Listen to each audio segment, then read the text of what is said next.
would like to welcome everyone to the first ever Cowtown Medical Cannabis Rally. Please give yourselves a hand. The reason I think that you are all deserving of a hand is because today you are participating in reclaiming our hemp history here in Texas. And that starts with the urgent need of Texas patients to have access to medical marijuana. Would you agree? Yeah! Excellent. Well, today we're going to have a number of speakers who are going to share their personal stories with you. They're going to talk about why they fight. And my hope is that they will inspire you to come out of the cannabis closet as you have begun here today by joining us in this very public event at a park that I hope grows to a much larger crowd than this, because this is great, but I want to double in size. How about you guys? So today we're going to be talking about medical marijuana, something that I think most people could benefit from, and something that I think most Texas politicians still don't actually understand. Would you agree with that assessment? Yes. Absolutely. How many people out there think that Texas should have access to not this CBD only medical marijuana, which I would actually argue is more like medical hemp than medical marijuana, but I digress. How many people out there think that Texas needs whole plant medical marijuana? Yeah! How many people out there know somebody right now who needs whole plant medical marijuana? Yeah! How many of you have spoken to your representatives about that need for medical marijuana? Ooh, interesting how that dynamic changes, huh? Here, I'll answer for you on that. Woo! I've spoken to my representative, and it's a fair bet that I may have spoken to your representative too about medical marijuana. So why am I talking to your representative about medical marijuana? Why aren't you doing that? Today, I'm going to challenge every person here to find a way to tell either their personal need story for medical marijuana, or if you're not comfortable doing that yet, which I definitely understand, because it's not paranoia, it's a rest anxiety disorder, right? Yeah, nobody wants to go to jail for their opinions about medical marijuana, right? So if you have heard about this event, you know who I am. You know that I've been out there talking about marijuana since 2011 publicly. And I've been talking to my representatives, I've been talking to your representatives, the local media. My name is out there. You can Google me and find me smoking a joint somewhere, all right?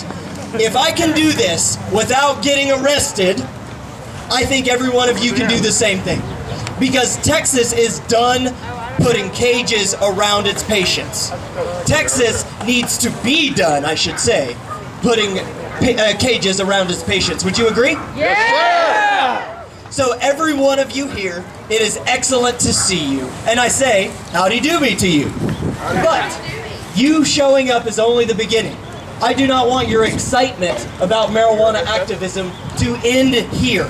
Here, this is the beginning, my friends. This is where we get to meet each other and say, wow, you live in my district too? Let's schedule a meeting together to go and see this Republican who has one of those stances on medical marijuana. Because enough of those meetings, enough of those phone calls, enough of those in-person emotional exchanges, that's going to soften the hearts of the few people still standing in the way of medical marijuana in the state of Texas. Do you understand how close we really are to medical marijuana in Texas?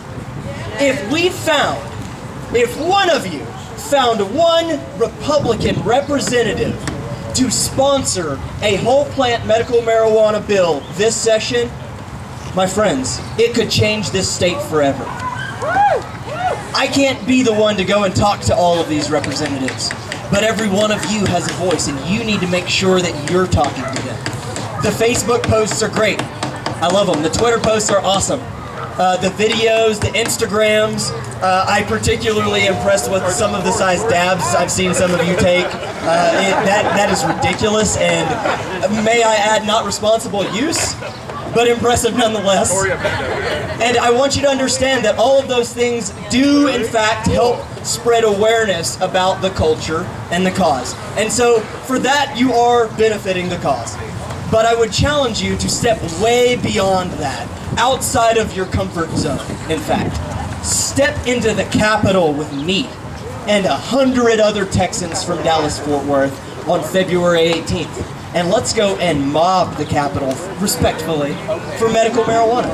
Let's go and have hundreds, if not thousands, of conversations on February 18th in the Capitol in Austin and see what we can do as the true medical marijuana lobby of the state of Texas. Are you with me, Texas? Yeah! How many people love the idea of going to Austin, but you're like, man, I don't really want to drive to Austin?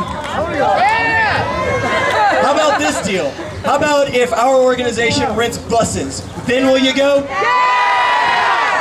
All right, effective immediately, we will be renting at least one, possibly two, and depending on the interest, 3 buses to ferry Texans from North Texas to Austin on February 18th. Awesome. We are going to spend an entire day at the Capitol. We have a restaurant allocated for us to park at with a limited catering menu that knows we're coming, and they're very excited to meet every one of you. So I hope you're going to join me. Are you going to join me, Texas? Excellent news. That makes me very happy, and it will also make all of our speakers here very happy because they have been advocating in their own ways for marijuana, medical marijuana, hemp for years. Some of these people have been marijuana activists since longer than I have been on this planet, my friends. And we have to give major kudos to the people who were fighting this fight way before things like Instagram and Facebook and Twitter. Do you agree? Yeah! Absolutely. Excellent. Well, today I would like to very much focus on medical marijuana, our need for safe access to this, and for it to be a sensible medical marijuana program, not one that maybe okays some medical marijuana but does not tell you where this marijuana is supposed to come from. That doesn't make any sense to Texans. Texans, we need to get it right the first time. Do you agree? Yeah! How many people are excited about the thought of medical marijuana in Texas? Yeah! Ooh, what would that do for our state, right? Imagine if we were no longer going after the easy criminals. Criminals, I'll put in quotes. Imagine how much more effective our police force would be at finding those really violent criminals out there that are terrorizing us every single day in our communities if they weren't being incentivized to go after the easy prey, which is us, the people wearing the marijuana leaves. Yeah, the people that get caught with a joint. You know, the people who are maybe growing medical marijuana for themselves or their grandmother.